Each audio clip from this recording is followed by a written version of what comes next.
Aí, ótimo. Obrigadão. Seu João.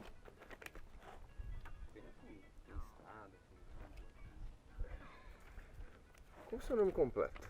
Meu nome é João Daniel da Silva Onegreiro.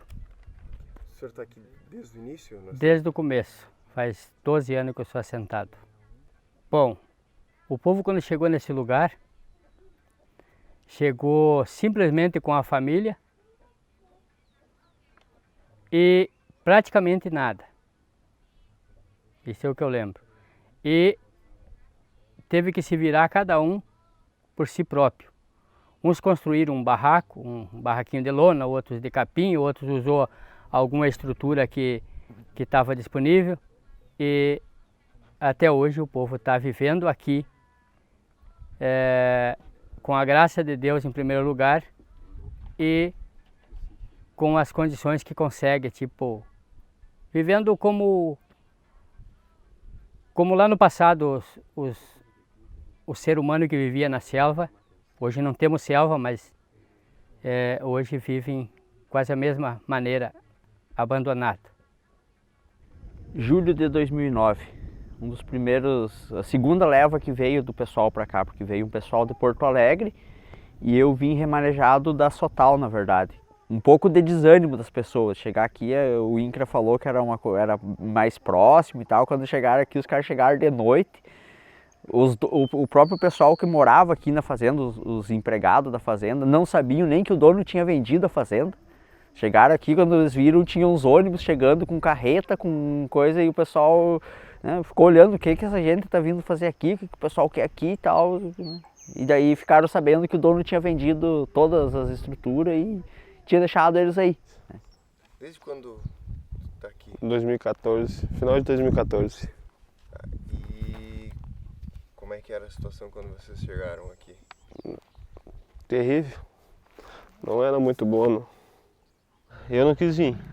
Aí a mãe e o pai, eles vieram. Meu irmão, uns parentes meus. Mas os meus parentes daqui já foram. Então, fazendo um pouco do resgate histórico do Madre Terra, a gente tem que retornar a um processo de luta muito forte que o Movimento Sem Terra realizou no estado do Rio Grande do Sul. Um processo que começou em 2002, com uma grande marcha estadual rumo a São Gabriel, rumo à Fazenda Sotal, a Estância do Céu, chamada, no qual cerca de 2.000 famílias, sim, numa luta forte, numa luta com muita repressão, chegaram a São Gabriel e foram reprimidas. Houve um embate contra os fazendeiros, houve um embate contra o modelo do agronegócio. E esse processo de luta ele culminou em 2008 com a ocupação da Fazenda Sotal e outras duas fazendas, São Paulo I e São Paulo II. Após esse processo de luta, 9 assentamentos foram conquistados na região de São Gabriel.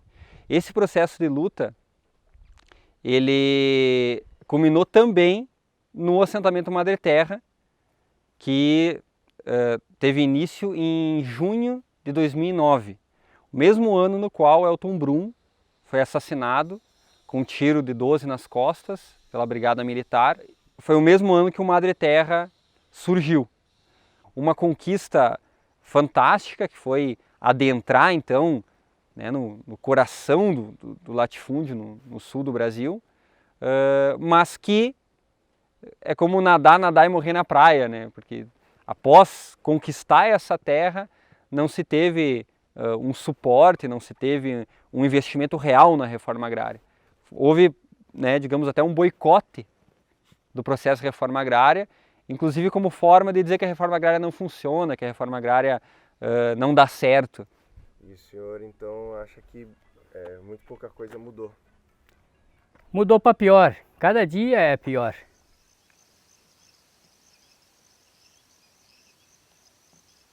O Madre Terra, nesse bolo de assentamentos, acabou sendo o que sempre é o último dentro de todos os investimentos, tanto em infraestrutura quanto de recurso. Para colocar e citar isso, por exemplo, as estradas. As estradas têm lugares que não tem como entrar de automóvel, de ônibus, de carro. Para qualquer lugar que tu sai aqui é horrível. Se tu vai entregar a produção em São Gabriel, tu sai por aqui, é ruim, tu sai por aqui, é pior, então é horrível, é horrível. Então o assentamento é um dos únicos assentamentos da região, o Madre Terra, que não tem estradas, nunca foi construído estradas definitivas. Tem a estrada geral, que é municipal, em péssimo estado, e internamente existem os carreiros que os tratores, que os carros, que os cavalos, que as carroças foram passando e foram construindo. Não existe uma estrada que dê acesso às famílias de suas casas, com a sua produção, até a principal, e a principal, então, até a cidade, também é caótica. É uma responsabilidade do INCRA fazer, ainda não fez. Teve já uma empresa que ganhou um processo de licitação, deu um golpe, abandonou e deixou pendurado o processo, né? Levou mais dinheiro do que fez. Tu não tem como firmar um comércio, tu pode plantar cabotiá, mas tu não é fácil deixar quem venha buscar aqui dentro. Tu pode, tipo, melancia, aqui o primeiro ano teve um cara que plantou bastante melancia, perdeu a maior parte da lavoura, das melancias na lavoura, porque não conseguiu um frete para vir buscar as melancias dele aqui. A gente vende para um e para outro, né, que nem parece os picaretas aí, por aí. Sim, a dificuldade para a gente vender as coisas, né, que colhe, é bastante dificuldade para nós. Como nós dependemos dessas coisas para viver nós dois, né? Então é difícil para a gente vender as coisas. Até não tem como levar, né? É difícil. E no inverno chuvarada tem que dar 2, 3 dias de sol para poder sair um carro e uma coisa, porque não tem como, né? Olha, vamos dizer, o cara tem 100 kg de batata aí, ninguém vai vir buscar, né? Pra comprar isso. Daí como vender por aí, do jeito que dá. E perdemos bastante. Primeiro ano, perdemos melancia, essas coisas, né? Perdemos outras coisas, moranga, cabotiá, perdemos um monte. Por não ter como levar, né, e coisa, e daí apodreceu. Não tem brique, daí na hora não valia nada, né? E daí não tinha como levar, pagar frete, daí não sobra nada. Muitas linhas produtivas são completamente inviabilizadas. Por exemplo, se tu tem estradas de terra em péssimas condições, nenhuma empresa ou cooperativa vai construir uma rota leiteira. Então a produção do leite, seria uma linha produtiva que inclusive nós e outras famílias gostariam de produzir leite, porque dá uma renda mensal, essa linha produtiva fica inviabilizada. Então acaba que as famílias acabam tendo que escolher linhas de produção não perecíveis, porque as estradas, os acessos não dão condições para produzir coisas que talvez seriam mais viáveis ao camponês, ao pequeno agricultor, como é o leite. Tu planta aqui só para te consumir mesmo. O que sobra tu dá pros bichos. Porque tu não tem condições de levar para fora. Porque as estradas aqui de caminhão tu vai levar umas 3, 4 horas até a cidade. Aí tu bota uma carga de alface e uma verdura para levar para a cidade. O senhor acha que chega lá? Se chegar, vai chegar murcho, queimado. Não chega. O que tu pode tirar daqui dentro ainda se tu pagar a frete, que é R$500 um frete daqui para a cidade. 3, 4 horas de caminhão. É uma melancia, uma abóbora, um morango. Mas aí tu tem que ter o início, né? Tem que ter alguém para te dar um apoio no começo, para te virando dos outros anos. Porque senão não tem como. Até pra gente reclamar no Ministério Público, se for pensar, é longe, né, meu?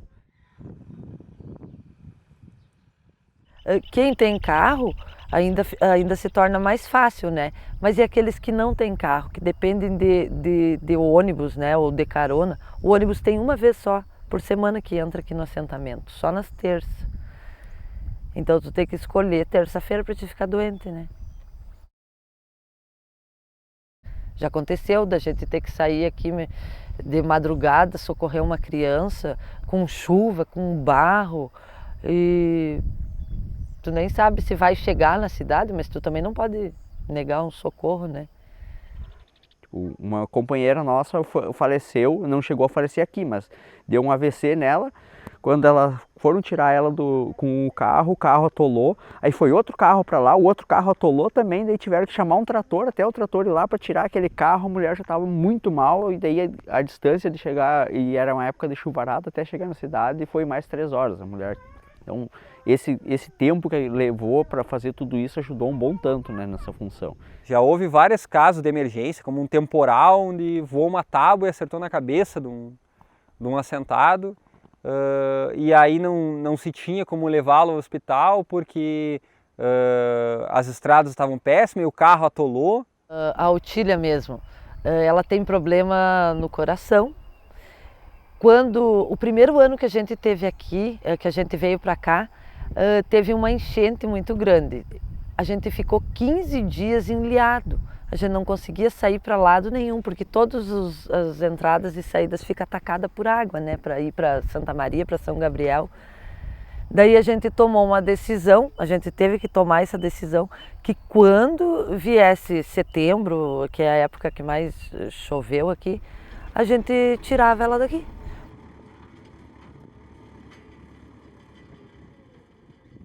Só quando ele baixa no hospital, né? Daí ele fica, às vezes, 8 dias. Fica até difícil pra gente ir, né? Dessa distância, né? Daí tem que ficar lá.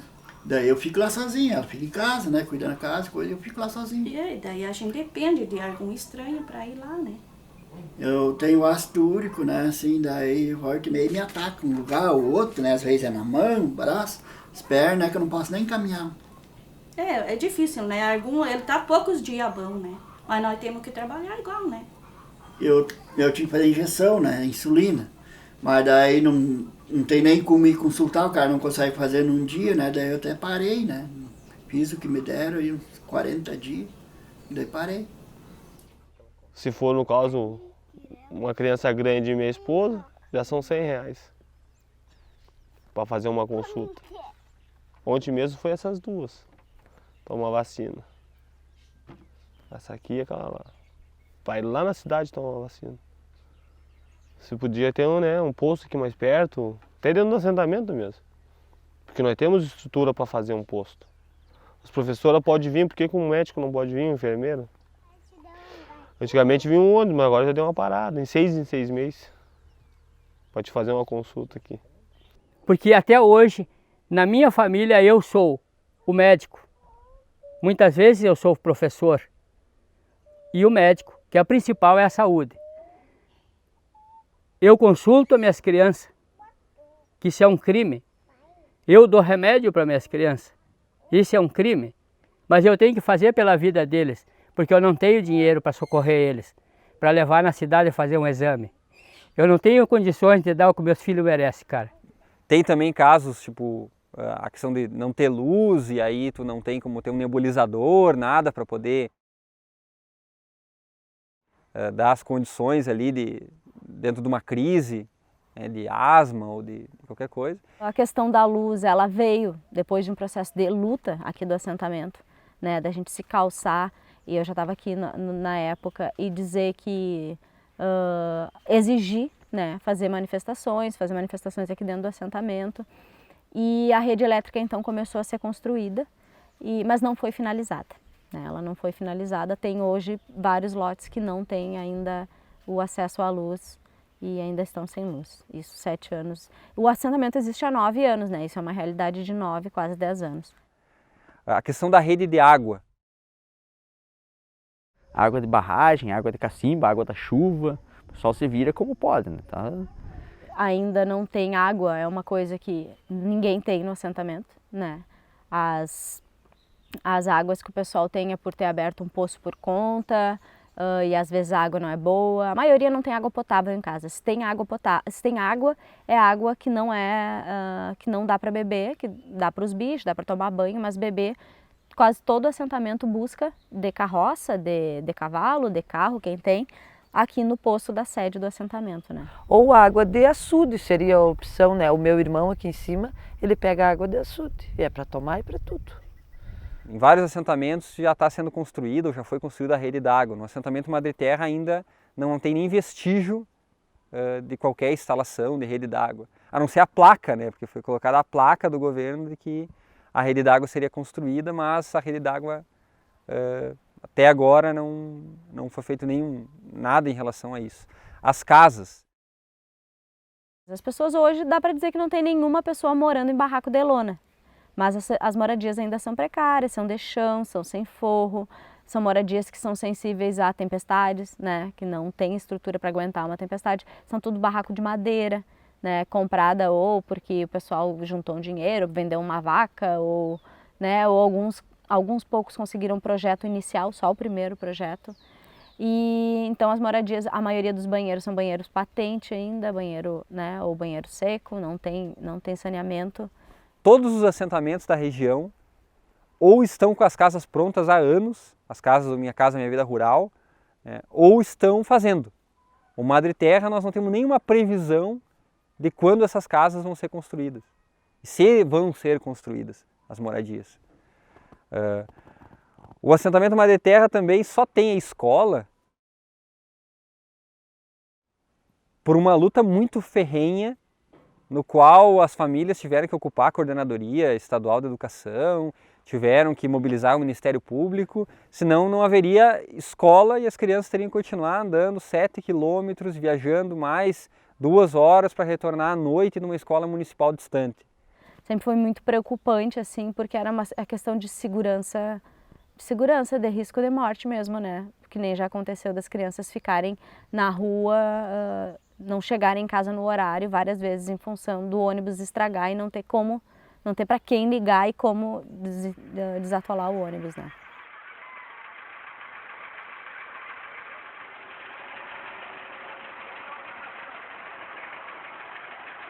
Esse aí ele forçar lá para não mexer. É que nem viagem só.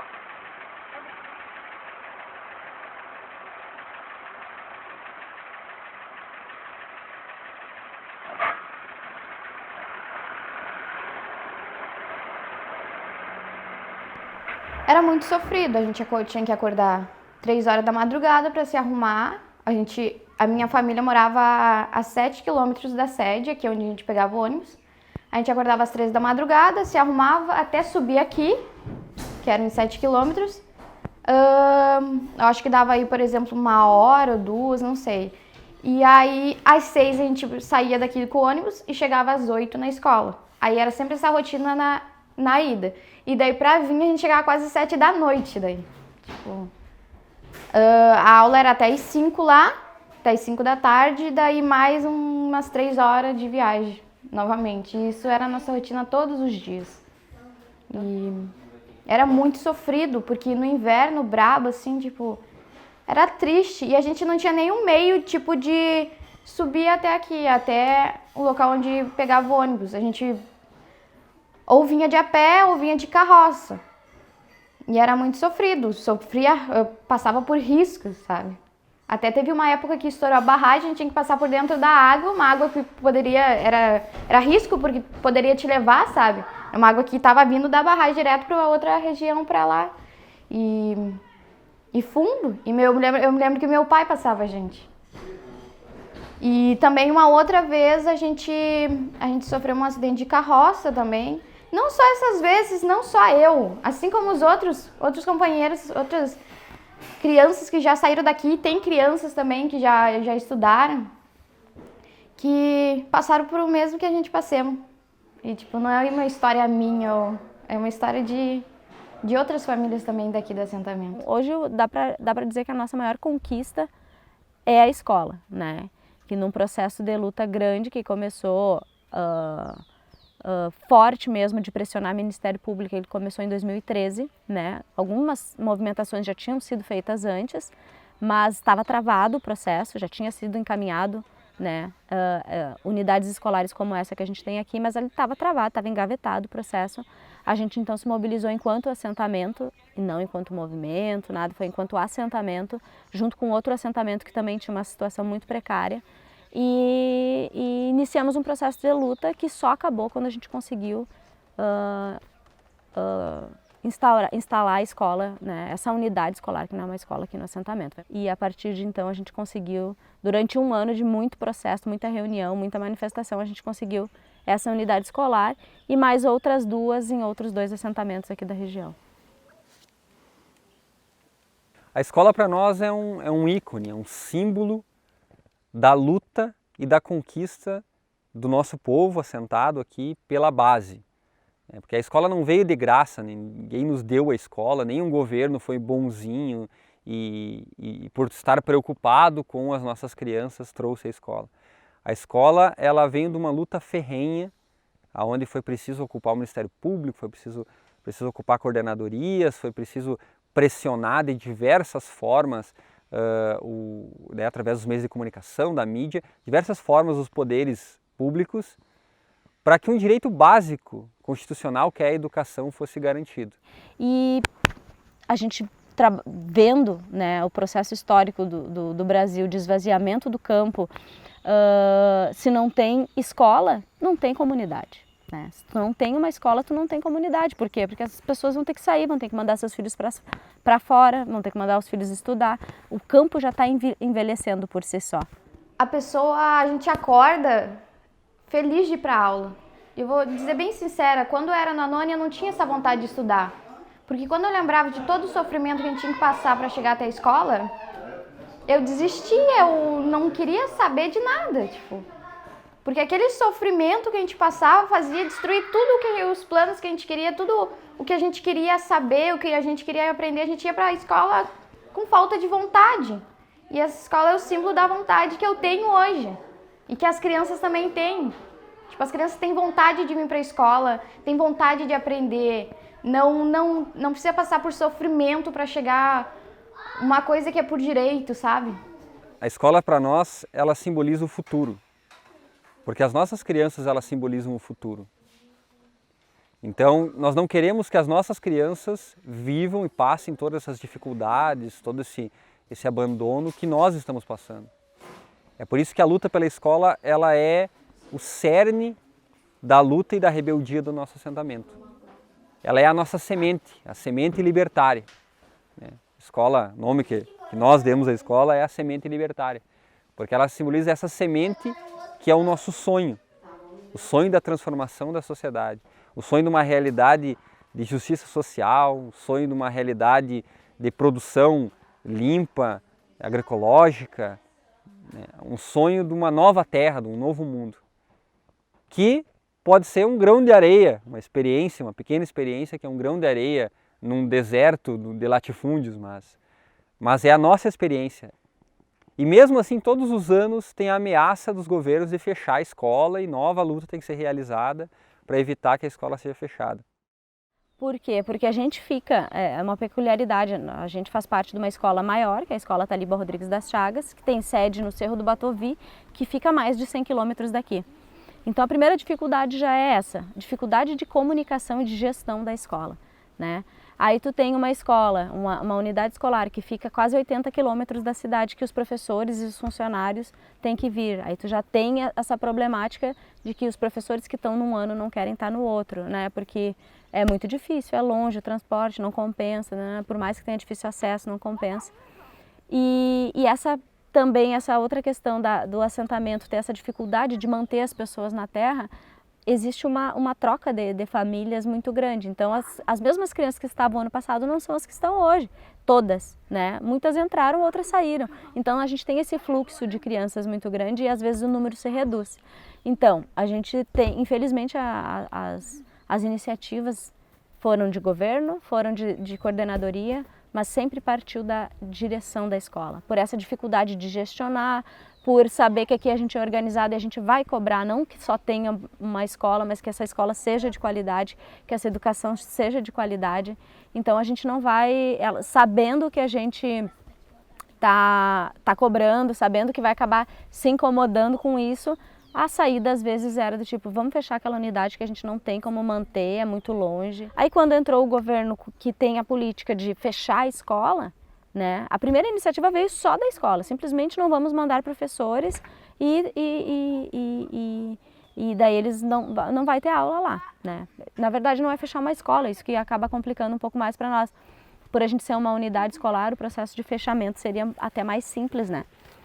E junto a tudo isso veio a política de fechamento de turma, fechamento de escola, que daí a gente acabou entrando num bolo maior. E a realidade que a gente teve foi que em 2014 a gente teve o ano letivo tranquilo, 2015 tentaram fechar a escola.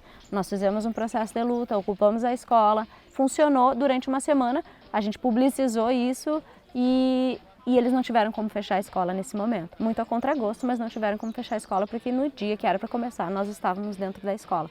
A comunidade então estava dentro da escola. O ano seguinte foi tranquilo, entre aspas, né? Só no sentido de não foi ameaçado de ser fechado. Em 2017, novamente, a gente sofre uma ameaça de fechamento e essa veio mais forte porque veio da 19ª. A 19ª já tinha se articulado com a escola, já estava se articulando com o município para passar os alunos, matricular os nossos alunos numa escola do município. Já estava tudo esquemado para que isso fosse acontecer quando a gente descobre a tempo de reverter essa situação e mais uma vez iniciar um processo de luta. O ano passado a gente achou que, esse ano, 2018, a gente achou que ia ser mais tranquilo a situação porque é ano eleitoral, né? Não vão fazer nenhuma ameaça para nós agora, mas engano nosso, porque na verdade o que aconteceu foi que eles não disseram que iam fechar a nossa escola, mas a gente não tinha transporte disponível. E é muito chato, assim, as pessoas, a gente ter lutado por uma coisa e hoje as pessoas quererem tirar essa coisa que a gente tanto lutou, sofreu para conseguir e que hoje é a nossa alegria, nosso ponto de alegria e quererem tirar. Mas a gente nunca desistiu, porque assim como a gente persistiu para conseguir essa escola, a gente até hoje luta. E mesmo terminando meu estudo aqui, ou meus irmãos já ter terminado, as pessoas que já saíram daqui continuam lutando. Continuam lutando porque não é uma luta minha, não é uma luta só de uma família, é uma luta de todo mundo, até gente que não tem filho na escola lutou por essa escola e luta até hoje.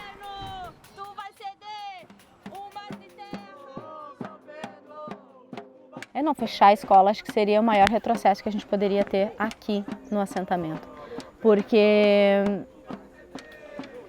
os pais não vão querer ficar longe dos seus filhos e muitos já declararam que se tiver que mandar os filhos sofrer para pegar um ônibus, para ficar horas no ônibus, para estudar numa escola que não tem uma identidade do campo, que não tem uma ligação com a comunidade, não vai fazer isso. Esse teu filho está estudando fora? Estava estudando fora. E tanto é que agora desistiu, faltando 4 meses para terminar o ano e ele desistiu. E foram 3 anos de muita luta, assim, a gente tendo que sustentar a situação já é precária aqui, né? E daí pra gente, tudo que a gente pode deixar é educação para um filho, né?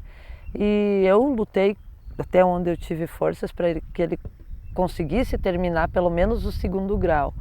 E 3 anos a gente sustentando 2 casas, na verdade eu tive que mandar ele para outra cidade, mandei para Cruz Alta, na verdade. Daí a gente ficou se revezando entre eu e a avó dele, eu ia um pouco, ela vinha para cá, eu ia para lá, para ficar com ele lá. Imagina se eu estivesse aqui, ele teria terminado. Estou concluindo o 9º ano. Pior que não tem ensino médio aqui. E eu tenho vontade, quero continuar meus estudos, eu queria estudar, continuar,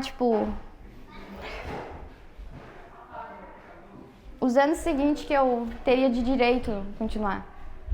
Mas isso é uma coisa que as crianças que saem daqui não sabem o rumo que vai ter. Não sabem porque toda criança tem planos depois que termina os estudos, toda criança quer ser alguma coisa. E aqui como é que eu posso te dizer? As crianças deixam um pouco os sonhos de lado, porque sabem que tem aquilo dentro dela que não vai conseguir e que não tem chance. Mas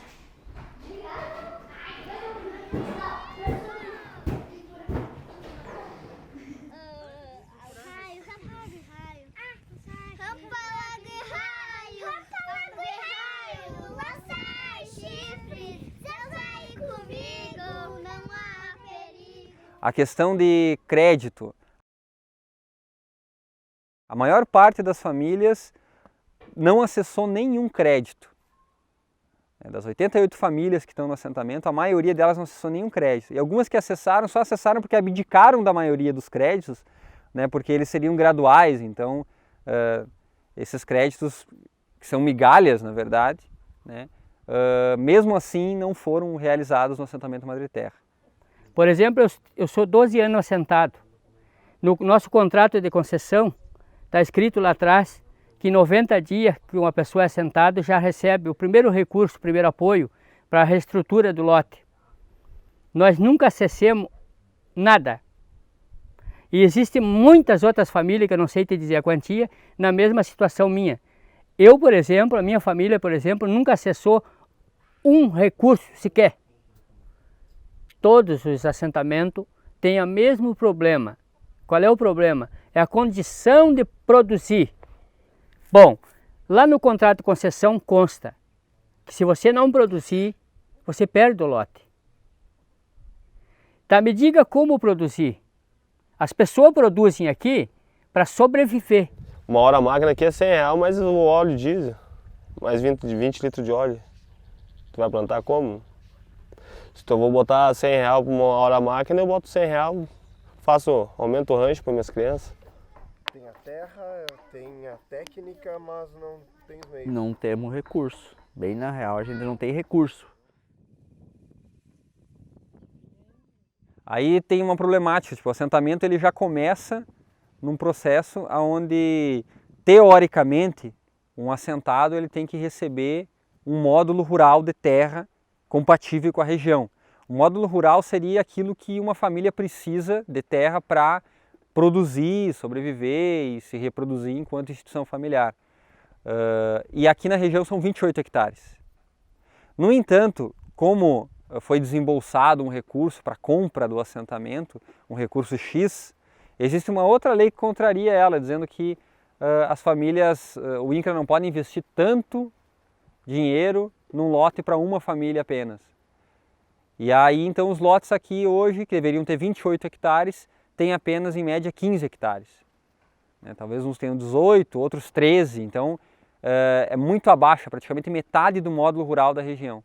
Aí tu tem pouca terra, não tem nenhuma infraestrutura, nenhum incentivo de desenvolvimento para produzir, não tem condições básicas de saúde, não tem acesso à educação,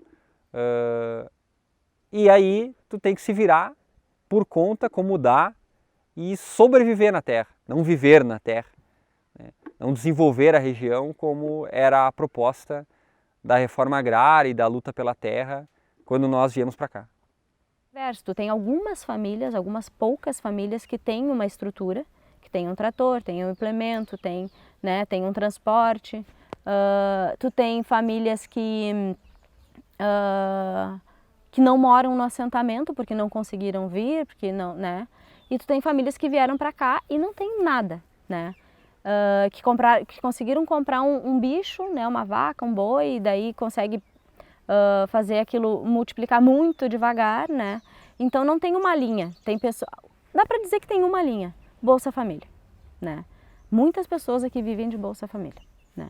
Que é às vezes a única renda que eles têm, assim, ou seja, tu chega na terra e vive, e tu não consegue produzir, tu não consegue tirar da terra o teu sustento, assim, não é por falta de vontade, não é por falta de experiência, que às vezes isso é o discurso, né, de que vai tornar um assentamento uma favela rural porque as pessoas não sabem mais trabalhar na terra. Não, tu vai conversar com as pessoas, tu sabe que elas estão falando de algo que elas sabem, de que elas têm conhecimento, mas elas não têm como trabalhar. Aqui, do nada, assim, o INCRA nos jogou, né?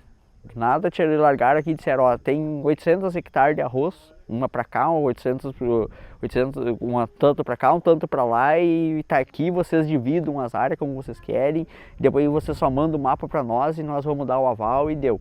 Depois nós mandamos os microcréditos, que nem eles dizem, mas até hoje tem famílias, muitas famílias que não pegaram um alfinete do governo. Então esses governos, essas pessoas que criaram essas leis, aprovaram a lei da reforma agrária, que deram esses direitos sobre o contrato de concessão, então isso foi uma fraude. Isso não foi real, hoje eles não vão assumir que fizeram aquilo ali. Então eu não tinha direito, a minha família não tinha direito de acessar, de receber o apoio estrutural a fundo perdido. Conquistou-se a terra, né, mas as famílias, com todas as promessas do governo federal, do INCRA, né, dos governos do PT na época, de desenvolver a região, de desenvolver os assentamentos, ficou só no papel. Essas promessas nunca foram cumpridas. As famílias foram jogadas na terra, abandonadas da terra, sem as condições mínimas de sobrevivência, sem educação, sem saúde, sem investimento, e elas não puderam então desenvolver toda aquela proposta, aquele sonho, aquele ideal de produzir alimento, de produzir de forma orgânica, de dar um futuro para os seus filhos, para as suas famílias. Olha, são várias questões, né? Tem várias análises. Uma que a gente faz a nível mais amplo, assim, é a situação de que a reforma agrária ela foi abandonada pelo governo, né? E o que mais assusta é que ela foi abandonada por um governo que foi eleito com essa bandeira, né? Foi eleito com a bandeira da reforma agrária e foi abandonada pelo governo. A questão de que, infelizmente, a nossa localização aqui ela é distante, né? Ela é muito isolada geograficamente, então a migalha que veio, a migalha das políticas públicas que foram destinadas nos últimos 10 anos para a reforma agrária, chegaram algum pingo nos outros assentamentos e aqui não chegou, aqui sempre ficava por último, né? Muito em função também, a gente acredita, da gente não estar inserido dentro da organicidade do MST, né? Que gestionava a partir da Coptec, a partir de diálogo direto com o INCRA, gestionava um pouco dessas políticas, para que essas políticas públicas fossem de fato realizadas, né? Executadas. E aqui a gente sofre um abandono muito grande nesse sentido, assim, é abandono pelo próprio MST, é um abandono pelo governo, né, e um abandono pelo poder público como um todo, assim, né. Todas as coisas que a gente conquistou foi via mobilização da comunidade, assim, né. Tipo, é muito, eu não sei, assim, como me posicionar com relação ao poder público, porque eu diria que isso é uma sacanagem, né, com nós. Tipo, estão lá longe para vir reivindicar, vamos dizer para eles que vamos fazer o INCRA assinar um papel, depois se o INCRA não cumprir, o culpado é o INCRA, nós não temos nada que ver, sempre nessas, né, sempre atirando a culpa de um para o outro, e o cara no meio de tudo isso, a ver navios, a ver o céu estrelado de vez em quando. Então, essa é a conjuntura do assentamento. Ninguém vai resistir por muito tempo a uma condição total e desumana, de falta até de dignidade para se manter na terra. E isso é um prato cheio para o latifúndio dizer que a reforma agrária não funciona. Todo esse processo de luta que aconteceu em São Gabriel, essa conquista de 9 assentamentos, essa mobilização, esse embate com o latifúndio, com o agronegócio, ele foi todo um sonho, toda uma mobilização que a gente até trouxe como, né, um processo forte de luta, no qual a gente diz que foi uma estaca cravada no coração do latifúndio. Porque essa região é uma região que historicamente, o Pampa Gaúcho, a campanha, historicamente é uma região de opressão, né, no qual primeiro havia espanhóis, depois portugueses, os indígenas, os guaranis, né, Sepete Araju foi morto aqui próximo, na Batalha do Caiboaté. Então essa região é uma região que oprimiu os indígenas, é uma região que escravizou, né, em favor do grande latifúndio, é uma região onde os militares receberam terras na Guerra do Paraguai, é uma região onde as sesmarias, até hoje ao redor aqui, existem também as divisas das sesmarias. Tem a família real tem terras até hoje aqui próximas ao assentamento. Então é uma região historicamente onde o latifúndio hegemonizou. Então toda essa luta do movimento, dos sem terras, pela reforma agrária, dos apoiadores, em conquistar esses assentamentos aqui, também é simbólico em toda a luta pela terra. E, infelizmente, essa conquista não se converteu em desenvolvimento real, assim. A reforma agrária não é só da terra, né? Inclusive é isso que tem precarizado os assentamentos, assim, porque é uma forma também de tu minar com a reforma agrária. Tu não tira a lei, mas tu faz com que ela não dê certo. Isso é um problema, né? E como é que tu faz com que ela não dê certo?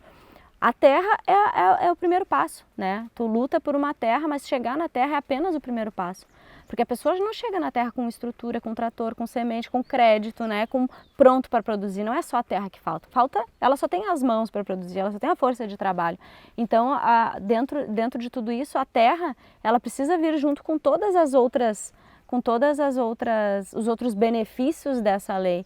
E se tu não tem isso, tu realmente não tem como produzir. As pessoas às vezes tinham carro na cidade, ou na pequena propriedade, ou na fazenda que trabalhava, aí vende para viver os primeiros meses, para tentar produzir. Aí também a agricultura também é um risco, né? Existe seca, existe praga, existe várias questões que podem fazer com que tu perca uma produção inteira, né? Então tu vende as únicas coisinhas que tu tem, que é um relato que a gente vê aqui, vendi tudo que eu tinha para vir para cá. E eu comi tudo que eu tinha.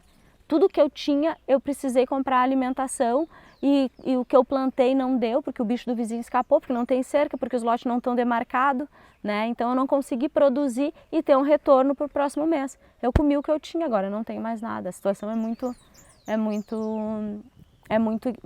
assim aqui. A gente vê muitos relatos assim das famílias. Escola de luta, semente libertária. Escola de luta, querem se fechar. Não estão entendendo. Mexeu com Madre Terra, você vai sair perdendo.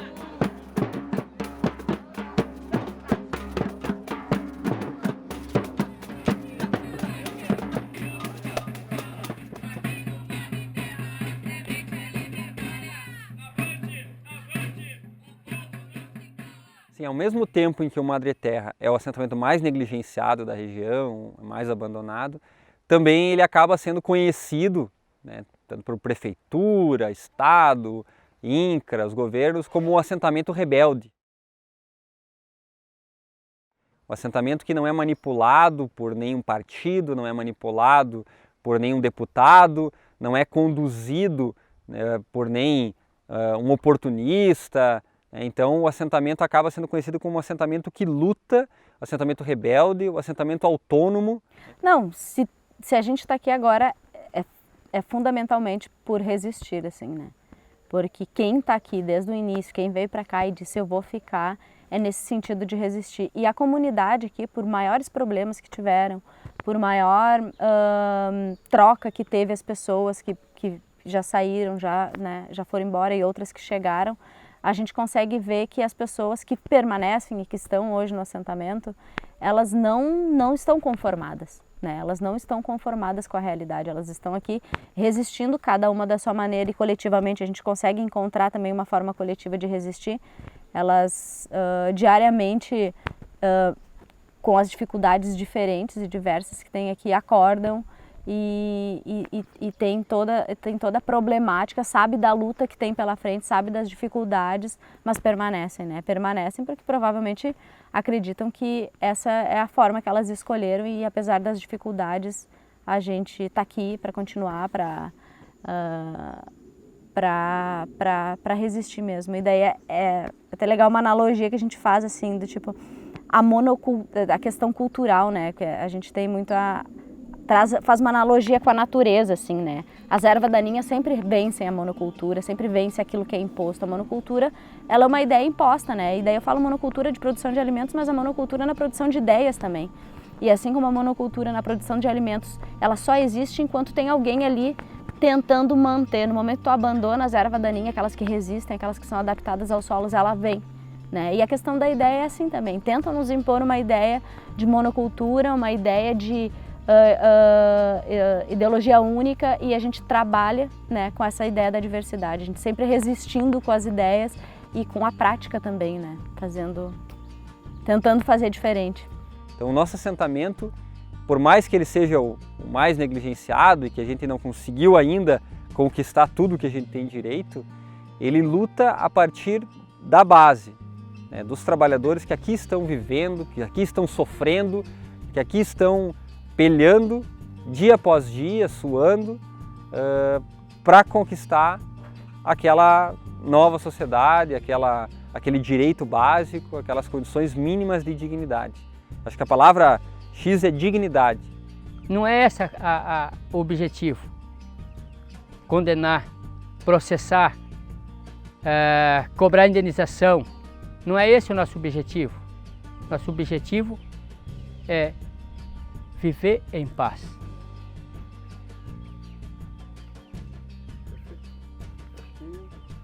Acho que era isso. Para mim tá bom. Já falei demais. Não falou.